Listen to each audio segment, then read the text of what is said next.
तो हेलो, क्या हालचाल। एपिसोड की स्टार्टिंग होती है और हम देखते हैं हमारे मेन कैरेक्टर को जो अपने पेट को मार्केट के अंदर घुमा रहा होता है। आपको क्या लगता है कि हमारे मेन कैरेक्टर का पेट क्या होगा? एक डॉगी, एक कैट, या फिर कोई और जानवर? लेकिन नहीं, ऐसा नहीं है। हमारे मेन कैरेक्टर का पेट है एक चाकू। जी हाँ, वो अपने चाकू को रस्सी से बांध के घुमा रहा है। लिटरली क्या ही बोलूं मैं इस जगह पर। वैसे ये जो चाकू है ना, ये कोई ऐसा वैसा चाकू नहीं है, स्पिरिचुअल चाकू है। इस चाकू के अंदर ना जानवरों की तरह अपना दिमाग है। तो जब बाकी के लोग ये सब देखते हैं तो बोलने लग जाते हैं कि हाय राम, ये लगता है पागल हो गया है। हम मानते हैं कि तेरी जो चाकू है वो स्पिरिचुअल चाकू है, लेकिन इसका मतलब ये नहीं होता है कि तुम उसको अपना पेट बना के मार्केट के अंदर घुमाने लग जाओगे। पागल लड़का है एक नंबर का। और जरा एक बात और सोचो, ये लड़का अपने सेक्ट का वन ऑफ द सीनियर लड़का कहलाया जाता है। पता नहीं ऐसे लोगों को ऐसा पोजीशन कैसे मिल जाता है। ये लड़का अभी तक फाउंडेशन बिल्डिंग लेवल पर भी नहीं गया है। ये बस अभी तक क्यूआई रिफाइनिंग लेवल पर ही गया है और मैं फाउंडेशन बिल्डिंग लेवल पर कब का जा चुका हूँ। तो भी मेरे सेक्ट वाले जो लोग हैं ना, वो मेरे को भाव तक नहीं देते। यानी कि सीधी सी बात है, हमारे मेन कैरेक्टर के बारे में बहुत ज्यादा गलत गलत बातें कर रहे थे ये लोग, और कुछ नहीं। लेकिन हमारे मेन कैरेक्टर को इन सारी बातों से घंटा फर्क नहीं पड़ता है, क्योंकि इन लोगों को नहीं पता है कि जो दुनिया है ये बहुत ज्यादा जालिम है। हमारे मेन कैरेक्टर के पास एक सिस्टम है और इस सिस्टम की खासियत ये है कि किसी को भी देख के ये उसके बारे में, उसका पास्ट और वो क्या क्या कर सकता है, सब कुछ पता लगा सकता है। ये यहाँ तक कि फ्यूचर में क्या करने वाला है और कौन कब मर सकता है ये तक पता लगा सकता है ये। और इसी चक्कर में हमारे मेन कैरेक्टर को ये पता लग चुका है कि अगर वो फाउंडेशन बिल्डिंग स्टेज पर गया तो उसकी स्थिति हो जाएगी। और इसीलिए हमारा मेन कैरेक्टर जानबूझ के फाउंडेशन बिल्डिंग लेवल के स्टेज पर नहीं जाता है और इसी तरह से वो नॉर्मली अपना टाइम पास करता रहता है। इसी टाइम पास के अंदर उसको मजा भी बहुत ज्यादा आता है। ओ शिट, मेरे को अभी भी याद आया, मैं ये चीज तो भूल ही गया था। आज मेरे सेक्ट के अंदर जो एडमिशन सेरेमनी है ना, वो होने वाला है और इसको किसी न किसी डिसेबल को आज अपने हॉल के अंदर लेना ही पड़ेगा। तो ये वहां से भाग जाता है और फिर सीन शिफ्ट होता है हॉल के अंदर, यानी सेक्ट के अंदर। सेक्ट के अंदर 5 बड़े बड़े हॉल यहाँ पर थे और हर एक हॉल का एक सीनियर रिप्रेजेंटेटिव होता है। तो हमारा जो मेन कैरेक्टर है वो भी अपने हॉल का एक रिप्रेजेंटेटिव था।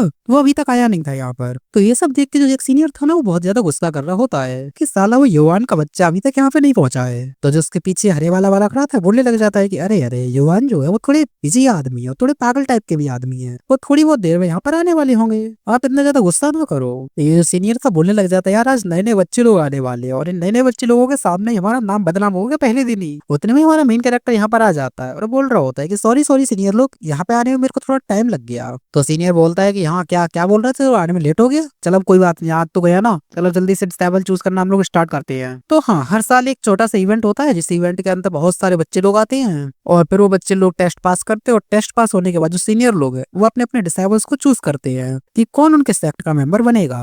और जो भी तुम्हारा मेंबर बनता है तो समझ लो तुम्हारा आगे चल के लेगेसी वहां पे पास हो सकता है। फिर सीनियर बोलता है चलो अब हम एक एक करके अपना इंट्रोडक्शन करवाते हैं। तो सबसे पहले आप इन दोनों से मिलो। हमारा मेन कैरेक्टर, इसका नाम है योहान, और हमारा मेन कैरेक्टर क्विजी पीक का मेंबर है और इसके साइड में जो खड़ा है क्या उसका नाम है और डाउजी पीक का मेंबर है। और ये जो मैडम जी है इनका नाम है वांग फांग और ये यूसी सेक्ट की मेंबर है। और जो साइड में हरे वाला वाला लड़का खड़ा है ये मेडिसिन पीक का सीनियर है। और रही बात मेरी, मैं तो इन सबका सीनियर हूँ, कांग है मेरा नाम और मैं हूँ वुचांग पीक से और I am the great, I am the best, I am the fucking genius. इस दुनिया में मुझसे बेहतरीन कोई है ही नहीं और हो ही नहीं सकता। मैं हूँ सबसे ज्यादा बेहतरीन। अरे मैं सबसे ज्यादा जीनियस हूँ। लोग मेरे प्यार में पागल है, लड़कियां तो मेरे आगे पीछे डोलती है इसी तरीके से। यानी कि सीधी सी बात यह है कि इस आदमी को बड़ी बड़ी बातें करना पसंद है अपने बारे में और कुछ नहीं। और ये देख के जो हमारे चारों बंदे थे बोलने लग जाते कि हाँ, हमको पहले से ही पता था कि ये इस तरह की फालतूगी जरूर करने वाला है। और ये सीनियर है ना, इसका ध्यान था इस वाले लड़के के ऊपर। तो सीनियर बोलता भी है कि मुझे दोषी महसूस हो रहा है, उसके पास ना स्पेशल स्पिरिचुअल रूट है जो हमारे माउंटेन पीक के लिए सबसे ज्यादा बेहतरीन है। कोई और इसको अपना डिसेबल ना बना ले उससे पहले मैं इसको अपना डिसेबल बनाना चाहता हूँ। तो मेरे जूनियर्स क्या बोलते हो, सबसे पहले मैं डिसेबल चूज करना शुरू करूँ क्या?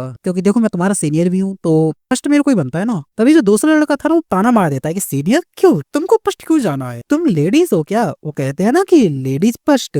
सीनियर पहले युवान को करने दो। देखो युवान का ना कई सालों से पिछले कोई भी उनकी पीक का मेंबर नहीं बना है और अगर आप चाहते हो सबसे पहले डिसेबल चूज करना तो कर लो, लेकिन मैं आपको लेडीज मान लूंगा, फिर सोच लेना अब। तो फिर आपके पीछे यही होगा कि ladies first, ladies first, ladies first. तो जो सीनियर था बोलने लग जाता है कि हाँ हाँ चल ठीक है, मजाक मत उड़ा मेरा, और भाई युवान तू कर ले, जा तू ही कर ले सबसे पहले। वैसे मेरे को कोई फर्क नहीं पड़ता, ये देखना उसको डिसेबल बनाएगा ही नहीं, किसी और को अपना डिसेबल बनाएगा। तो ये जो बच्चे लोग थे ये एक्साइटेड हो जाते हैं, बोल रहे होते हैं कि हाँ हाँ बनाओ बनाओ बनाओ बनाओ, जल्दी से मेरे को बनाओ। मैंने सुना है आपका जो माउंटेन पीक है उसके ऊपर कोई भी डिसेबल नहीं है आपको छोड़ करके, यानी कि बाकी जितने भी रिसोर्सेस है वो सारे सारे मेरे को ही मिलेंगे। वैसे देखो हमारे मेन कैरेक्टर को कोई मूड नहीं था डिसेबल वगैरह चूज करने का, लेकिन इसको बोला गया था कि किसी एक डिसेबल को चूज करके आ जाना बस। तो लेट मी चूज ये लड़का। ये लड़का है क्या? तो हमारा मेन कैरेक्टर जैसे उसके बारे में इन्फॉर्मेशन पढ़ता है ना, अरे अपने सिस्टम से पढ़ता है जो हर किसी का इन्फॉर्मेशन बता देता है, तो उसमें साफ साफ लिखा आ रहा था कि इस लोंडे की ना थोड़े से बुरे इरादे हैं। तो ये देख के हमारा मेन कैरेक्टर बोल देता है कि नहीं नहीं, इस जैसे लोगों को भी नहीं लगता। और फिर हमारा मेन कैरेक्टर आता है इस लड़की के पास, सोच रहा होता है कि इस लड़की के बारे में क्या बताया जाएगा। तो हाँ, ये जो लड़की थी ना, इसके पास एक स्पेशल बॉडी था जो कि डुअल कल्टीवेशन के लिए बहुत ज्यादा परफेक्ट था। और जो दुनिया वाले लोग हैं ना, वो सारे के सारे इसके पीछे पागल हैं। और इसके लिए हमारे मेन कैरेक्टर के ऊपर मुसीबत आती रहेगी अगर वो डिसेबल चूज करता है इसको। तो हमारा मेन कैरेक्टर सीधा सीधा बोल देता है कि नो वे, मेरे को कोई मुसीबत नहीं चाहिए। हमारा मेन कैरेक्टर तीसरे लड़की के पास जाता है, उसके बारे में इन्फॉर्मेशन लिख के आता है कि ये जो लड़का था ये बहुत ज्यादा अच्छा था, लेकिन फिर इसकी जिंदगी बर्बाद हो गई। इसकी जो है शादी तय हो गई थी, लेकिन इसकी बीवी ने इसको धोखा दे दिया। इसके पास एक अंगूठी है, उस अंगूठी के अंदर आत्मा है। हमारा मेन कैरेक्टर बोलता है कि नहीं चाहिए इस जैसे लौटने। ये पक्का वही मेन कैरेक्टर वाली फीलिंग दिलाएगा, मेरे को नहीं चाहिए, क्योंकि इस मांगा का मेन कैरेक्टर मैं हूँ, निकल बे तू। क्योंकि ऐसे लड़कों के ऊपर बहुत ज्यादा मुसीबत आती है और मेरे को मुसीबत में नहीं पड़ना है। और ये जो चौथा लड़का है, अब ये तो गे है। पांचवा, अबे ये तो लेस्बियन है, ये नहीं चाहिए भाई, बिल्कुल नहीं चाहिए ये तो। अब इसको देखो, मैं क्या बोलूं यार, किस किस्म के चोमू लोग आए डिसेबल बनने के लिए। इनको भगाओ भाई यहाँ से, साला पूरा का मेरा मूड खराब करके रख दिया इन लोगों ने। मैं इनमें से किसी को भी अपना जूनियर नहीं बनाना चाहता। कोई तो मिल जाओ यार, कोई तो मिल जाओ, कोई बढ़िया से मिल जाओ यार। तो जब हमारे मेन कैरेक्टर के साथ के लोग थे वो भी देखते और सोचते हैं कि यार इसने सब लोगों को तो बना कर दे, क्या इसका डिसेबल बनाने का मूड नहीं है क्या। लेकिन अभी भी एक आखिरी लड़की बची हुई थी। तो हमारा मेन कैरेक्टर जैसे उसके बारे में इन्फॉर्मेशन देखता है तो उसे पता लगता है कि जो इसका लगाव है ना, वो हमारे मेन कैरेक्टर की लीडर जो इस माउंटेन पीक की, उसके साथ बहुत ही ज्यादा है। हमारा मेन कैरेक्टर सोचता है कि अभी इसको सबसे पहले भी मना करूंगा, नहीं चाहिए भाई, ये तो कतई नहीं चाहिए। मेरी माउंटेन पीक की मालिक, वो मेरी जान है बाबू, वो मेरी सोना है, वो मैं उससे शादी करना चाहता हूँ और ये लड़की उसके प्यार में पागल है। नहीं नहीं नहीं, इसको नहीं लूंगा मैं, ये भी पक्का लेस्बियन होगी। लेकिन वो जो लड़की थी वो मना ही नहीं करने देती, वो सीधा बोलते झुक के कि प्लीज मेरे को अपने माउंटेन पीक पे ले लो, प्लीज मेरे को मना मत कीजिए, मेरे को एक मौका दीजिए, एक मौका सिर्फ आपके माउंटेन पीक का मेंबर बनने का। मैं तुम्हारे सामने रो रही हूँ, गिड़गिड़ा रही हूँ। और ये सब देख के तो लोगों को भरोसा ही नहीं हो रहा होता है। वो सोच रहे होते हैं कि क्या लिटरली इस चोमू के माउंटेन पीक का मेंबर बनने के लिए कोई रो ही सकता है, गिड़गिड़ा भी सकता है इस तरीके से, ऐसा क्यों हो रहा है। इधर हमारा मेन कैरेक्टर ये सब देख कर डाउट के अंदर था कि यार इतना ज्यादा पागल कौन होता है, और वो मेरे माउंटेन पीक का मेंबर बनने के लिए। तो रही बात लड़की इतना ज्यादा पागल क्यों है हमारे मेन कैरेक्टर के माउंटेन पीक को ज्वाइन करने के लिए, इसके पीछे एक कहानी है। जियांग लिंगसुन नाम का एक क्लैन आता है। अगर लड़की चाहे तो अपने घर पे बैठे बैठे सारे के सारे सेक्ट को खरीद सकती है, लेकिन नहीं, मैंने ऐसा नहीं किया, क्योंकि आज से 1 महीने पहले मुझे मेरे खानदान का ना एक आइटम मिला जिसको ना फ्यूचर मिरर बोला जाता है। और उस मिरर के अंदर ना फ्यूचर दिखता है। जरा सोचो मुझे उस फ्यूचर के अंदर क्या दिखा होगा, जिससे मेरा जो महल था वो टूट चुका था, मेरे मम्मी पापा सारे के सारे लोग मारे जा चुके थे। इन सबका जो कनेक्शन है ना, वो सिर्फ एक ही बंदे के साथ था,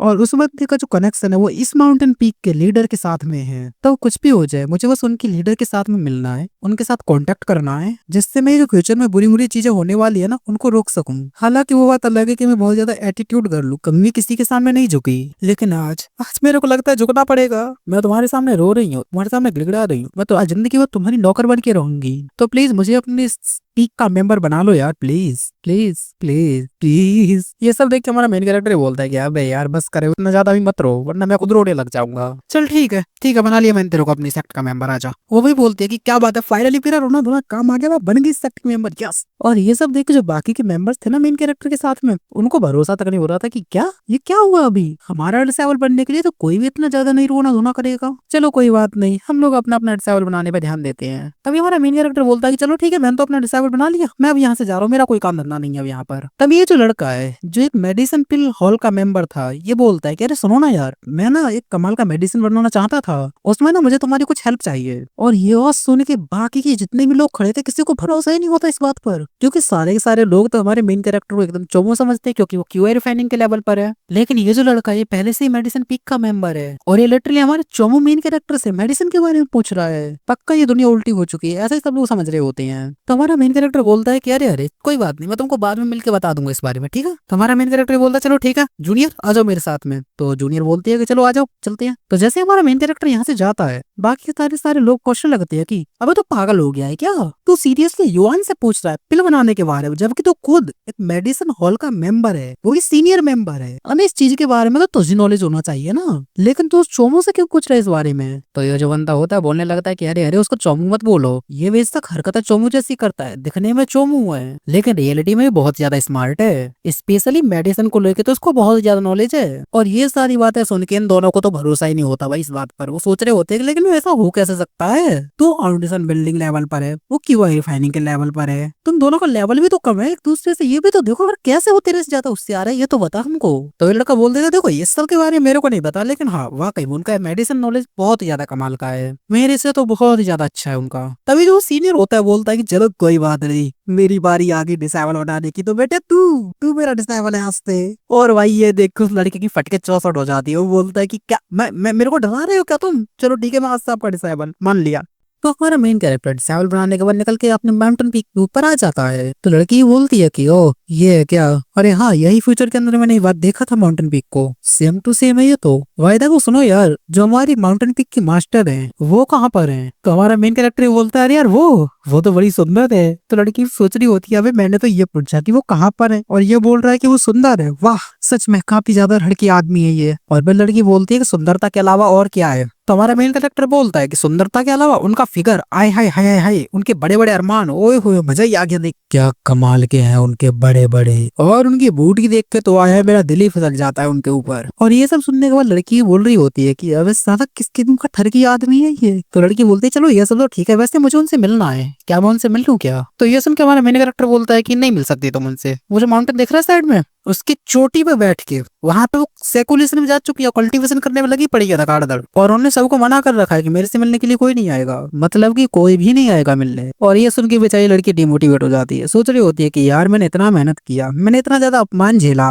मैं घुटने में आकर रोने लगी, गिड़गिड़ाने लगी सिर्फ उनसे मिलने के लिए। और ये बोल रहा है कि हम उनसे मिल ही नहीं सकते, इतने दिन देखने से पहले तूने मुझे उठा काहे को नहीं लिया। और फिर हमारा मेन कैरेक्टर बोलता है दूसरी बात ये है कि उनको ना मेरे से मिलने से डर लगता है बहुत ही ज्यादा। और ये सुन के लड़की हैरान हो जाती है, सोच रही होती है कि क्या मास्टर अपने डिसेबल से मिलने में डरती है, घबराती है, अबे ये क्या लॉजिक हुआ। हालांकि मेरे को सुनने में आया था कि ये थोड़े ठरकी टाइप की हैं, और इनकी बातों को सुन के मैं ये कंफर्म भी हो गई, तो शायद से जो मास्टर है वो ठरकपन के चक्कर में इनसे मिलने के लिए नहीं आती होगी। तो लड़की पूछती है भाई तो वैसे मैं नहीं मिल सकती क्या उनसे। तो हमारा मेन कैरेक्टर बोलता है देखो अगर उनका मन किया, अगर वो सेकुलेशन से बाहर आ गई तो तुम उनसे मिल सकती हो, और मास्टर कब आएंगे सेकुलेशन से बाहर आई डोंट नो, इस बारे में मेरे से मत पूछना बिल्कुल भी। और हाँ दूसरी बात, तुमको ये पीछे लकड़ी वगैरह दिखाई दे रहा है ना, इन लकड़ियों को उठाओ और अपना घर बनाना शुरू कर दो, क्योंकि यहाँ पे तुम्हारे लिए कोई भी घर का बंदोबस्त नहीं है पहले से ही, क्योंकि यहाँ पे पहले से कोई रहता ही नहीं था ना, मैं अकेला रहता था यहाँ पर। और ये सुन के लड़की सदमे में चली जाती है, बोल रही होती है क्या मुझे अपने रहने के लिए यहाँ पे झोपड़ी बनाना पड़ेगा। यार मेरे महल के अंदर मेरे लिए इतना बड़ा कमरा था, मेरे लिए मेरा सारा का सारा काम मेरे नौकर किया करते थे। चलो कोई बात नहीं यार, मुझे मालूम है अगर मुझे यहाँ की मास्टर से मिलना है तो मुझे यहाँ पर काम करना ही पड़ेगा, इस माउंटेन पीक के अंदर मेरे को अपना गुजारा वसारा संभालना पड़ेगा।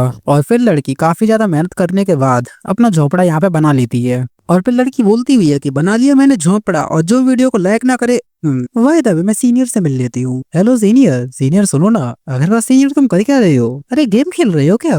तो जी हाँ, जैसे हमारी दुनिया के अंदर वीडियो गेम वगैरह होता है ना, वैसे यहाँ पर भी होता है। हालांकि इनकी दुनिया में वीडियो गेम नहीं होता, लेकिन यहाँ पर स्पेशल क्रिस्टल होते हैं, जिन क्रिस्टल्स के द्वारा तुम लिटरली गेम खेल सकते हो। और बहुत सारे कल्टीवेटर्स गेम्स को खेलते हैं अपने माइंड को रिफ्रेश करने के लिए या फिर अपने आप को एंटरटेनमेंट करने के लिए। यानी ये यहाँ पे बैठ के गेम खेल रहा है और मैं बाहर 2 घंटे से बैठ के उस झोपड़े को बनाने में लगी पड़ी हूँ। इस सीनियर ने तो मेरे पूरे दिमाग का दही कर दिया। हेलो सीनियर, मेरी बात सुनो यार, तुमको ना वीकली कल्टीवेशन में ध्यान वगैरह देना चाहिए, आपको तो फाउंडेशन बिल्डिंग लेवल पर जाने की कोशिश करनी चाहिए ना, आप यहाँ पे गेम वगैरह खेल रहे हो, ये तो गलत बात है ना। तो हमारे मेन कैरेक्टर सुनने के बाद बोलता है कि अरे अरे मैं कोई गेम नहीं खेल रहा, मैं यहाँ पे कल्टीवेशन कर रहा हूँ। तो लड़की बोलती घंटे का कल्टीवेशन कर रहे हो, हाथ में साफ साफ दिख रहा है कि गेम खोल के बैठे हो। हाँ दुनिया में बहुत सारे कल्टीवेटर्स है जो कि गेम वगैरह खेलते हैं और फिर वो अपने आप को बर्बाद ही कर लेते हैं, और तुमको देखकर ऐसा लग रहा है कि तुम भी पक्का अपने आप को बर्बाद ही कर लोगे इसी तरीके से। तो हमारा मेन कैरेक्टर बोलता है कि वैसे तुम सोच क्या रही हो, क्यों आई हो मेरे पास, कोई काम वगैरह है क्या। तो जो वो लड़की होती है बोलने लग जाती है नहीं नहीं काम वगैरह तो खैर नहीं है, लेकिन मुझे कल्टीवेशन करना है। तो जो हमारे माउंटेन पीक की कल्टीवेशन टेक्निक है ना, तो प्लीज मेरे को वो बता दो।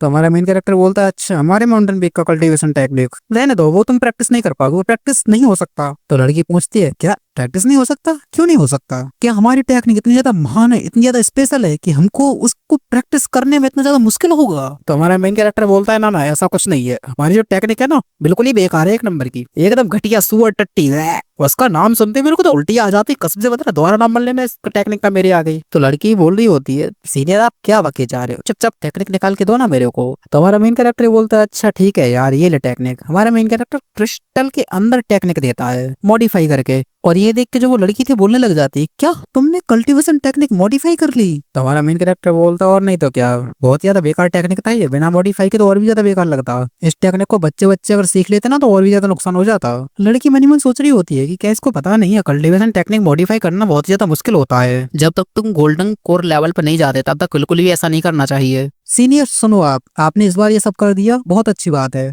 लेकिन अगली बार से कोई भी कल्टीवेशन टेक्निक मॉडिफाई मत करना, वरना आपके ऊपर मुसीबत आएगी, देख लो कर। और ये सुन के हमारा मेन कैरेक्टर बोलने लग जाता है कि अच्छा बेटे अब तू मेरे को सिखा रही है। तो लड़की बोलने लग जाती है, नहीं नहीं नहीं सीधे मैं आपको क्यों सिखाऊंगी, सच्ची बता रही हूँ भाई। मनी मन सोचती है पागल सीनियर है एक नंबर का, सच में बुद्धू है ये, मैं इतनी अच्छी एडवाइस दे रही हूँ इसको नहीं, उल्टा मेरे को ही डांट रहा है। खैर मेरे को क्या मतलब, मेरे को चुपचाप आके कल्टीवेशन करना है। तो वो एक कोने में आके अपना कल्टीवेशन वगैरह करने लग जाती है। और फिर वो नोटिस करती है कोई सी फायर रिफाइनमेंट आर्ट, ये इस टेक्निक का नाम है। वाकई में ये जो टेक्निक है काफी ज्यादा ठीक ठाक है, उतनी भी बुरी नहीं है जितनी बुरी सीनियर यहाँ पे कह रहे थे। लेकिन हाँ मैं इस टेक्निक को डायरेक्ट नहीं सीखूंगी, मेरी एक दोस्त है, सबसे पहले उनसे इस बारे में कंफर्म कर लूंगी ये टेक्निक सीखने लायक है या नहीं है। और अब सीन शिफ्ट होता है हमारे मेन कैरेक्टर के ऊपर, जो कि उस क्रिस्टल के अंदर गेम खेल रहा था सांप वाले डेमन्स को मार मार के। और फिर बोलता है कि ये मैंने मार डाला इसको, आज मैं किसी को नहीं छोड़ूंगा, साले सबको मारूंगा एक एक करके। तो क्या है ना कि रियलिटी में हमारे मेन कैरेक्टर वैसा की क्यूआई रिफाइनिंग के लेवल पर हो, लेकिन वो जितना ज्यादा गेम खेलता है ना इसका पावर उतना ही ज्यादा बढ़ता जाता है, लेकिन हमारे मेन कैरेक्टर का लेवल नहीं बढ़ता। और हमारे मेन कैरेक्टर जानबूझ के लेवल बढ़ाता भी नहीं है, जिससे कि इसका जो लेवल है वो दुनिया वालों के सामने डाउन रहे और इसके ऊपर कोई मुसीबत ना आए। और इस गेम का सबसे ज्यादा हाई लेवल का डीमन जो कि पेंडुरस था, वो आज मेन कैरेक्टर के सामने था। और इसको देख के हमारा मेन कैरेक्टर बोलता है कि हाँ मुझे अच्छी तरीके से याद है, जब मैं इससे पिछली बार लड़ने के लिए आया था ना,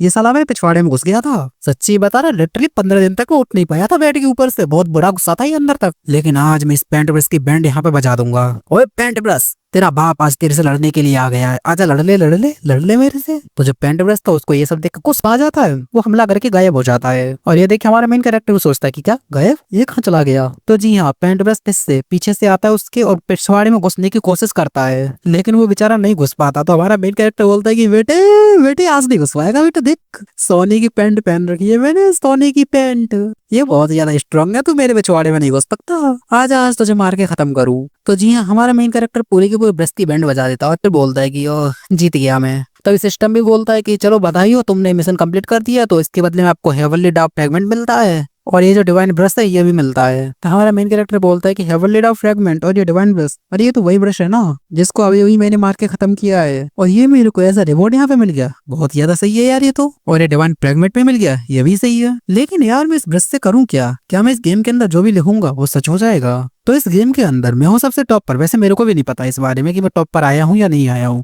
लेकिन लिखने में तो मजा आ गया। तो हमारा मेन कैरेक्टर तो गेम वगैरह खेल रहा होता है अंदर ही अंदर, फिर हम बाहर की साइड आते हैं जहाँ में गेम वगैरह हो चुका होता है। और फिर हमारा मेन कैरेक्टर अपना चाकू लेता है और वापस से मार्केट के अंदर घुमाने के लिए निकल जाता है। तो जो और भी बहुत सारे बंदे थे वो अपना अपना पेट जो है मार्केट में घुमा रहे थे। तो एक लड़की थी जो कि कछुआ घुमा रही थी। तो हमारा मेन कैरेक्टर देखता और बोलता है कि यार कछुआ ये तो बहुत ज्यादा स्लो होता है। और ये सुन के एक लड़की बोलने लग जाती है कि सीनियर क्या ही जोक मारते हो, सच में शर्म नहीं आती तुमको ये बात बोलते हुए? तो हमारा मेन कैरेक्टर इसमें बोलता है तुम जोक की बात करती है, मैं तो और भी कुछ मार लूं, क्यों रे चाकू? तो चाकू भी सारे से बोलता है कि हाँ बॉस मार लो कोई दिक्कत नहीं। तो जो लोग वहाँ पे देख रहे होते हैं वो भी बोलने लग जाते हैं कि यार किस किस्म का गंदा आदमी, कितनी अश्लील और कितनी ज्यादा गंदी गंदी बातें कर रहा है। और हाँ तुम लोगों को एक बात याद आई, इन्होंने एक बार अपने मास्टर को छेड़ा था, तब से मास्टर सेकुलेशन में चली गई है और आज तक वो अपने सेकुलेशन से बाहर नहीं आई है। और जो बाकी के लोग थे ना, स्पेशली वो हरे वाला जिसको पिल बनाने का नॉलेज है, उसका एक बंदा उससे बोलता है, देख रही हो जो युवान है वो कितना ज्यादा पागल आदमी है, वो कितनी ज्यादा गंदी गंदी बातें यहाँ पे करता है, और तुम कह रही हो इसके पास पिल का नॉलेज है। तो ये जो हरे वाल था बोलने लग जाता है कि हाँ है उसके पास पिल का नॉलेज, और हाँ तुम लौंडो हटो यहाँ से, मुझे सीनियर से कुछ बातें करनी है। तो बाकी के जो लोग थे बोलते ठीक है वो समझा रहे हैं। और फिर वो आदमी हमारे मेन कैरेक्टर के पास आके बोलता है कि देखो तुमने मेरे से बोला था कि तुम बाद में मेरे को पिल के बारे में बताओगे, तो प्लीज यार अब तो मेरे को बता दो। तो हमारा मेन कैरेक्टर बोलता है कि चलो पूछो। तो वो जो आदमी था बोलने लग जाता है कि देखो मेरे पास ना एक कमाल की पिल की रेसिपी है, लेकिन मुझे भरोसा नहीं है कि इससे पिल बनेगा या फिर नहीं बनेगा, तो तुम इसको देख के बताओ ना कि ये सही है या फिर गलत है। तो जैसे हमारा मेन कैरेक्टर उस पिल की रेसिपी को देखता है तो हमारे मेन कैरेक्टर का जो सिस्टम है ना, तो वो तो हर चीज के बारे में इन्फॉर्मेशन बता देता है। तो इस रेसिपी के बारे में भी वो बता देता है पूरी तरीके से, और जो गड़बड़ था वो भी बता देता है। और हमारा मेन कैरेक्टर वो सारी की सारी बातें इस हरे वाले के ऊपर चिपका देता है। बाकी के लोग जो देख रहे थे उनको लगता है कि कि फेक रहा है, ये झूठ बोल रहा है एक नंबर का। लेकिन जो हरे वाला था वो बोलता है कि नहीं, आपने बिल्कुल सही बोला, थैंक यू आपका मेरे को इस बारे में बताने के लिए। और ये रहा पर्पल जेट बाम्बू, ये एक स्पेशल बाम्बू है, ये मैंने कलेक्ट किया था, ये चलेगा ना पिल बनाने के लिए। और जैसे हमारा मेन कैरेक्टर इसको स्कैन करता है, उसे पता लग जाता है कि ये काफी ज्यादा हाई ग्रेड का बाम्बू है। तो हमारा मेन कैरेक्टर बोलता है कि हाँ हाँ बहुत ही बढ़िया, बहुत ही बढ़िया, बहुत ही अच्छे। तो अभी के लिए तुम जाओ, जाके अपनी जड़ी बूटी के अंदर इसको डालो और पिल बन के तैयार हो जाएगा। तो हरेवाल वाला बोलता है कि अरे आपका थैंक यू, अब मैं चलता हूँ, शुक्रिया शुक्रिया आपका। और फिर हमारा मेन कैरेक्टर जब वहां से जा रहा था, तो वो जो लड़का है वो इसके बारे में हमको बताता है कि जो हमारा मेन कैरेक्टर है, इसकी जो मास्टर है, वो एक डिवाइन एज की औरत यहाँ पर है और वो हमारे सेक्ट के एक एल्डर यहाँ पर है। लेकिन पता नहीं साले ने उनको छेड़ दिया या कुछ ज्यादा ही परेशान कर दिया या कुछ ऐसा बोल दिया जिससे मैडम जी नाराज हो गई और नाराज होकर वो सेकुलरिज्म में चली गई और तब से लेके आज तक वो सेकुलरिज्म के अंदर ही है और वो बाहर तक नहीं आई है। अगर इनकी जगह कोई और होता तो वो मारता डांटता, लेकिन वो हमारे मेन कैरेक्टर के सामने आने से ही घबराती है। तो सोचो लोंडे के अंदर पक्का कोई ना कोई बात तो होगी। और फिर वो हरे वाला हमारे मेन कैरेक्टर से बोलता है कि सुनो ना यार, तुम अपने मास्टर से माफी क्यों नहीं मांग लेते। तो हमारा मेन कैरेक्टर बोलता है भला मैं क्यों माफी मांगू, मैंने तो कुछ भी गलत नहीं किया था। तो हरे वाला भी लाइक की मुझे नहीं पता इसने क्या किया था, लेकिन इतना तो भरोसा है कि गलती इसकी ही होगी। फिर हमारा मेन कैरेक्टर बोलता है कि ये वाला जो पहाड़ दिख रहा है तुमको मेरे पीछे, इसी पहाड़ के ऊपर वो सर्कुलेशन में बैठी हुई है और वो जो औरत है ना, वो मेरी मेरी मेरी छिना। तभी जो हरीवाल वाला था वो बोलता है अरे भाई भाई भाई भाई भाई रुक जा,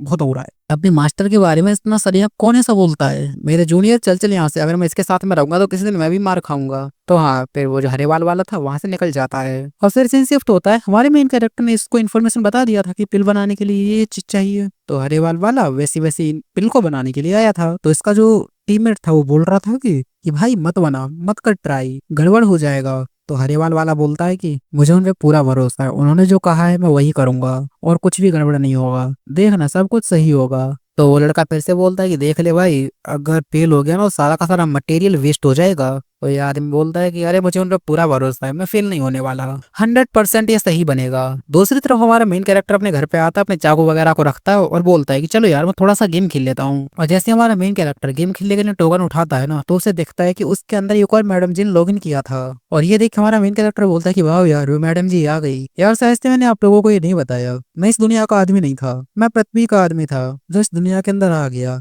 जब मैं पृथ्वी पर था ना तभी मेरे को ये टोकन यहाँ पे मिला था और इस टोकन के साथ में मैं गेम खेला करता था और इस दुनिया के अंदर आने के बाद ही मेरा जो गेम है वो कंटिन्यू है। तो ना एक औरत यहाँ पे थी जिसके साथ मिलकर हमारा मेन कैरेक्टर गेम खेला करता था।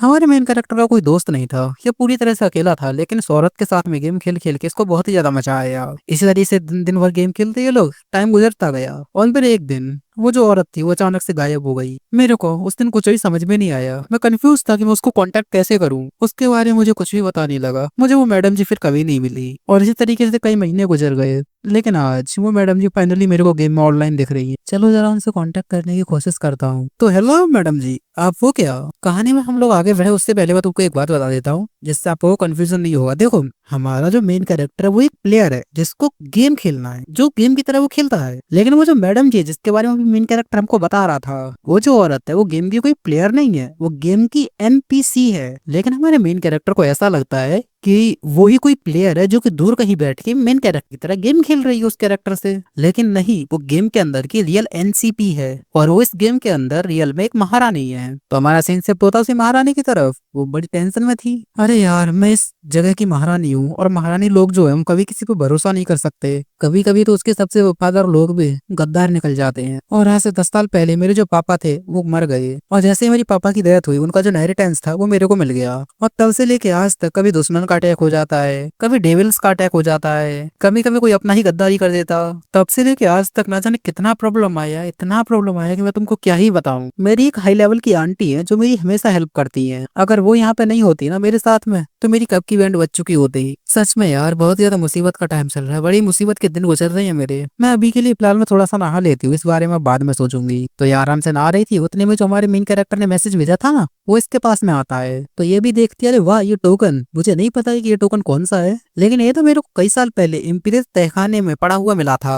तो मैंने इसको उठा लिया और जैसे ही मैंने इसको उठाया मेरे को एक बंदे का मैसेज यहाँ पे आया। योहान नाम था उस बंदे का, बड़े ही कमाल का बंदा था वो, इंटरेस्टिंग बातें करता मेरे से, हमारे बीच में दोस्ती हो गई थी। पहले के टाइम पे मैं बिल्कुल ही बोर नहीं हुआ करती थी और जब जब भी बोर होती मैं उससे बातें कर लिया करती थी, मजा आ जाता था सच में। चलो देखते हैं अब उसने क्या मैसेज भेजा है मेरे को। तो उसका मैसेज था कि तुम किधर हो। तो महारानी मैसेज करती है, मैं तो इधर ही हूँ और तुम बताओ तुम्हारा क्या चल रहा है। बड़े दिनों बाद तुमने मैसेज किया यार। तुम्हारा मेन कैरेक्टर ही बोलता है कि हाँ यार बड़े दिनों बाद मिल रहे हैं, और अभी के लिए मैं चला मॉन्स्टर का शिकार करने के लिए, अपना लेवल पूरा करने के लिए। महारानी को इतना समझ में नहीं आता, उसको इतना समझ आया कि मॉन्स्टर का शिकार करने जा रहा है, लेकिन लेवल पूरा करने ये इसको समझ नहीं आया। तो महारानी को ऐसा लगता है कि जो हमारा मेन कैरेक्टर वो कोई हंटर होगा जो कि शिकार वगैरह किया करता होगा। तो हाँ, ये जो महारानी है इसको ऐसा लगता है कि हमारा मेन कैरेक्टर इसी की दुनिया का बंदा है, और ये जो डिवाइस है टोकन जो है ये कांटेक्ट करने का कोई डिवाइस है, और जो हमारा मेन कैरेक्टर वो दुनिया के किसी दूसरे कोने से बैठ के इस मैडम जी के साथ में बातें कर रहा होगा, इनको ऐसा लगता है। तो हमारा मेन कैरेक्टर बोलता है कि सुनो यार थोड़ा सा डेंजरस हो सकता है, लेकिन तुम जैसे प्लेयर्स को डरना ही क्यों है, अगर हम एक बार मर भी गए तो वापस से रिवाइव हो जाएंगे।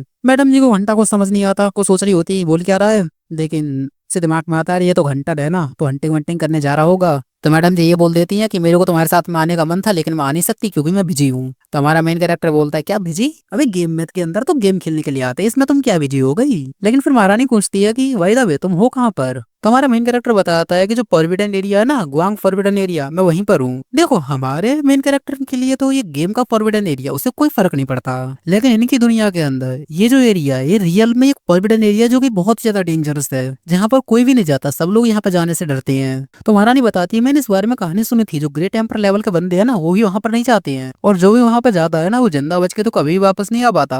लेकिन यार ये लड़का वहाँ पर जाने के बारे में बातें कर रहा है, नहीं नहीं ये पक्का मजाक कर रहा होगा। वही लड़के युवान सच में मजाक कर रहा है ना मेरे से इस बारे में। तो हमारा मेन कैरेक्टर बोलता है क्या बोल रही हो मजाक, अरे मैं तुमसे वाला मजाक क्यों करूंगा, मैं तो तुमको ही बुलाने के लिए आया था, लेकिन तुम तो बिजी हो, तुम नहीं आ सकते, तो कोई बात नहीं तुम बताओ यार मैं अकेले काम कर लूंगा, कोई दिक्कत नहीं है, क्योंकि मैंने इससे पहले भी काफी क्लियर किया इस प्रोविडेंट एरिया को। और ये सुन के महारानी एकदम शॉक्ड हो जाती है, बोलते क्या बात कर रहे हो, तुमने पहले भी क्लियर किया है, कहना क्या चाहते हो आखिरकार तुम। और फिर उस दिमाग में क्लिक होता है कि यानी कि इससे पहले ही है दूसरे प्रोविडेंट एरिया के अंदर गया था और इसने वहां पर बहुत सारे डीमन वगैरह को मारा है, यानी कि ये जो बंदा है तो वाकई में काफी ज्यादा गजब होगा। ऐसे बंदे के बारे में ना तो मैंने कभी देखा है और ना ही कभी इसको सुना है। फिर महारानी पूछती है कि यार एक बात बताओ आखिरकार तुम्हारा पावर कितना है जो तुमने इतनी आसानी से प्रोविडेंट एरिया को क्लियर कर दिया, तुम एम्पर लेवल पर हो क्या।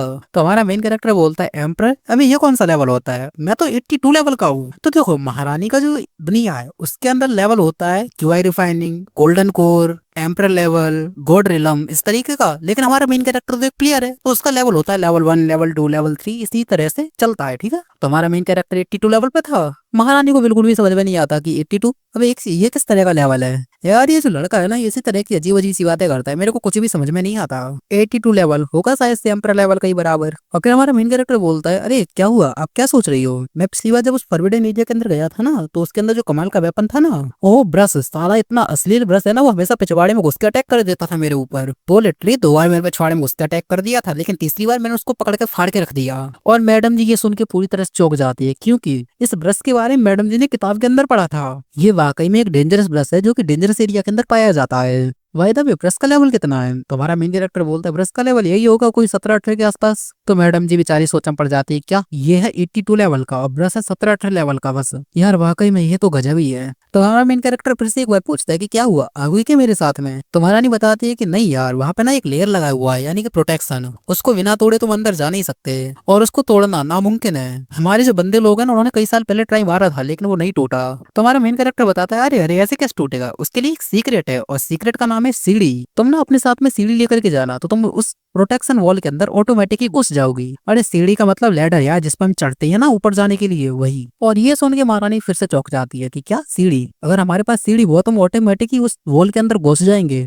लेकिन ना ना ना मैं अकेले नहीं जाऊंगी, वो बहुत ज्यादा खतरनाक एरिया है, जब तक मैं या मेरा कोई एम्पर लेवल का बंदा नहीं आ जाता है ना मैं नहीं जा सकती अकेले। लेकिन यार ये लोंडा कैसे गया अकेले, यार मुझे तो इस लोंडे के ऊपर बिल्कुल ही भरोसा ही नहीं हो रहा अब। उसके बाद में सीन शिफ्ट होता थोड़े समय बाद, हमारी जो महारानी थी वो सारी की सारी इसी बारे में बातें सोचे जा रही होती है कि मैं क्या करूं क्या ना करूं, मेरा जो देश है वो मुसीबत के अंदर है और एक पड़ोसी देश है हमारा जिसने हमारे ऊपर अटैक कर दिया और हमको चैलेंज कर दिया है कि हमारे सबसे स्ट्रॉन्गेस्ट बंदे हैं उनका बैटल तुम्हारे सबसे स्ट्रॉन्गेस्ट बंदे के साथ में हो जाए। और उन्होंने कहा है कि अगर हम लोग जीत गए तो वो लोग आसानी से चले जाएंगे, लेकिन अगर हम लोग हार गए तो मेरे को उनके प्रिंस के साथ में शादी करनी पड़ेगी। और जो मेरी सबसे स्ट्रॉन्गेस्ट मेंबर है ना वो है हमारी आंटी, लेकिन यार उनको ना बहुत पहले चोट लग गया था, वो अभी के लिए ना लड़ने के लायक नहीं बची हैं। अगर वो लड़ने जाएंगी तो वो हारेगी और अगर वो हारी तो मैं भी जाऊंगी, उसे प्रिंस के साथ शादी करनी पड़ेगी और जो मेरा देश है वो भी जाएगा, क्योंकि वो लोग साले नहीं छोड़ेंगे इस देश को फिर। और इसी के साथ ये वाला एपिसोड यहीं पर खत्म होता है। तो बताना एपिसोड कैसा लगा। देखो ये नहीं मांगा है और मैंने पुरानी वाली इसलिए बंद कर दी क्योंकि उस पर बार बार कॉपीराइट पड़ जा रहा था, मैं जितना क्लियर कर रहा हूँ उतना ही पड़ता जा रहा है, तो मैंने सोचा अब उसको एक्सप्लेन ही नहीं करूंगा। हालांकि वो अच्छी सीरीज थी लेकिन यार ये भी काफी ज्यादा कमाल की, अगर तुम इस पर सपोर्ट दिखाते हो तो इसको कंटिन्यू करेंगे आगे, वरना फिर कल से कोई और नई सीरीज देख लेंगे। ठीक है, बाय बाय।